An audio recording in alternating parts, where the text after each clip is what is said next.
ஊடகங்களை பகைத்து கொண்டால் என்ன ஆகும் என்பதற்கு இது ஒரு சிறந்த உதாரணம். எல்லா நியூஸும் போடுற மாதிரி பாலிமர் நியூஸு இதை ஒரு நியூஸை போட்டாங்க. என்ன தப்பு இருக்குது? எல்லா நியூஸும் தானே போடுறாங்க. நீங்கள் அதுக்கு பதிலுக்கு என்ன பண்ணீங்க?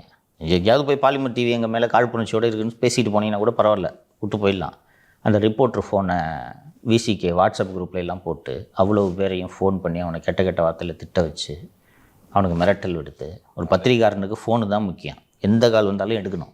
ஏன்னா எவன் நியூஸ் கொடுப்பானே சொல்ல முடியாது. அப்போ ஒரு பத்திரிகாரனுக்கு அந்த மாதிரி நீங்கள் அவன் நம்பரை போட்டு விட்டிங்கன்னா எப்படி அட்டன் பண்ணுவான்?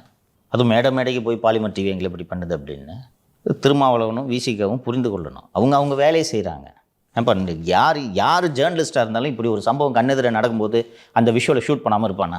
அவனுக்கு ஒரு ஸ்கூப் அது. இன்னொன்று அது ஒரு செய்தி. ஒருத்தனை போட்டு 10 பேர் அடிக்கிறீங்க, அது எப்படிப்பா நியூஸ் இல்லாமல் போகும்? இதை போடக்கூடாதா?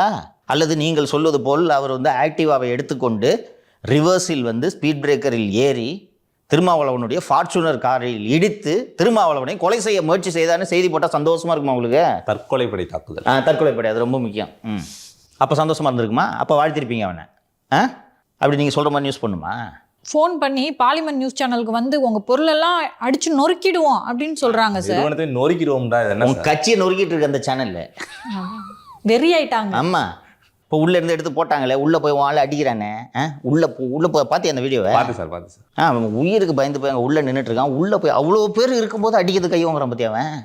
அப்போது இவ்வளவு எவிடன்ஸ் பொதுவெளியில் இருக்கும்போது வழக்கு பதிவு செய்த சென்னை காவல்துறை சம்மந்தப்பட்டவர்களை கைது செய்யாமல் என்ன செய்து கொண்டிருக்கிறது?